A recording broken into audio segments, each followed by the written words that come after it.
Hello, ഇന്ന് നമ്മൾ വയനാട്ടിൽ നിന്ന് തിരിച്ച് ബാംഗ്ലൂരിലേക്ക് റിട്ടേൺ പോവുകയാണ് കേട്ടോ. ഓക്കെ, അപ്പോൾ അവിടെ എത്തുന്നവരെയുള്ള കാഴ്ചകളൊക്കെ എന്താ നമുക്ക് കാണാം.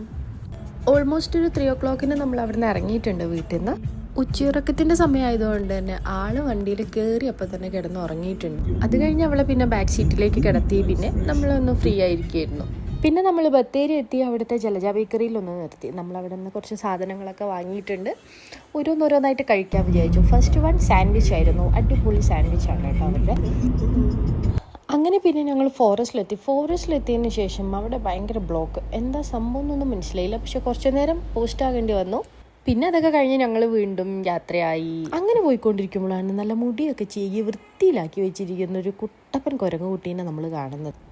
ആനയൊക്കെ ഇതാ റോഡിലേക്ക് ഇറങ്ങി നിൽക്കുന്നുണ്ട്. പിന്നെ ഞങ്ങൾ അങ്ങനെ ഗുണ്ടൽപേട്ട് എത്തിയപ്പോഴേക്കും അവിടുത്തെ ഫ്ലവേഴ്സും കാര്യങ്ങളൊക്കെ പറിച്ചു പോയിട്ടുണ്ട് കേട്ടോ. ഇതേ അങ്ങനെ ഉറക്കമൊക്കെ കഴിഞ്ഞ് നമ്മുടെ അശ്വനെ എണീറ്റ് വെള്ളമൊക്കെ കുടിക്കുന്നതാണ്. ഒന്ന് ഓണാവാൻ വേണ്ടിയിട്ടുള്ള പരിപാടിയിലാണ്. പിന്നെ നമ്മൾ അതിനിടയിൽ ജലജ ബേക്കറിയിൽ നിന്ന് വാങ്ങിയൊരു കേക്കിൻ്റെ പീസ് കഴിച്ചുകൊണ്ടിരിക്കുകയായിരുന്നു. അവിടെ ഇവിടെയൊക്കെ ആയിട്ട് ചെണ്ടുമല്ലികൾ കുറച്ചുണ്ടായിരുന്നു കേട്ടോ. സൂര്യകാന്തിയൊക്കെ അത്യാവശ്യം പറിച്ചു പോയിട്ടുണ്ട്. ചെണ്ടുമല്ലി ഇങ്ങനെ ചില സ്ഥലത്തേക്ക് കണ്ടിട്ടുണ്ട്. അങ്ങനെ ഓരോ കളിയും ചിരിയൊക്കെ ആയിട്ട് അങ്ങനെ മുന്നോട്ട് പോയിക്കൊണ്ടിരുന്നു. പുതിയ ടോയൊക്കെ ആയിട്ടുള്ള കളിയിലാണ് ആശാൻ. ഉപ്പച്ചും കൂടെ വാങ്ങിച്ചു കൊടുത്തതാണ്. അങ്ങനെ ഈവനിങ് ആയ ടൈമിൽ സ്കൈ ഒക്കെ കാണാൻ നല്ല അടിപൊളിയായിരുന്നു കേട്ടോ. പലതരം കളേഴ്സായിട്ട് നിൽക്കുന്നതായിരുന്നു. അപ്പം ചെവി പൊത്തി വെച്ചിട്ട് സോങ് കേട്ട് ആസ്വദിക്കുന്ന ഒരാളെയാണ് നിങ്ങൾ ഈ കാണുന്നത്. പിന്നെ ഞങ്ങൾ മൈസൂർ എത്തിയപ്പം ജസ്റ്റ് ഒരു ചായ കുടിക്കാൻ വേണ്ടി കയറി. അവൾ ജ്യൂസും കുടിച്ചു, നമ്മൾ ചായയും കുടിച്ചു. കാറിൽ പോകുമ്പോൾ ഇങ്ങനെ ഇരിക്കാനാണ് കേട്ടോ ആൾക്ക് ഏറ്റവും ഇഷ്ടം. ഇങ്ങനെ എത്ര ടൈം വേണമെങ്കിലും അങ്ങനെ ഇരുന്നുള്ളൂ. ഒന്ന് ചിരിക്കാൻ പറഞ്ഞതേ എനിക്ക് ഓർമ്മയുള്ളൂ.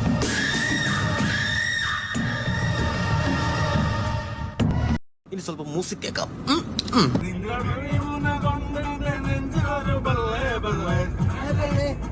അങ്ങനെ വീണ്ടും ഞങ്ങൾക്കൊരു ബ്ലോക്ക് കിട്ടി. കണ്ടപ്പം വിചാരിച്ചു ഏതോ ആക്സിഡന്റ് നടന്നതാണ്, ആർക്കും ഒന്നും പറ്റല്ലേ എന്നൊക്കെ വിചാരിച്ച് മനസ്സിലിങ്ങനെ പ്രാർത്ഥിച്ചുകൊണ്ടിരിക്കുന്ന സമയത്താണ് ഒരാൾ വന്ന് പറയുന്നത് ഏതോ CM വരുന്നുണ്ട്, അതിൻ്റെ എന്തോ ബ്ലോക്കാണ്, അങ്ങനെ എന്തോ. പിന്നെ നമ്മുടെ സ്ഥിരം സ്പോട്ടായ എംപയറിലേക്ക് എന്നെ തിരിച്ചു.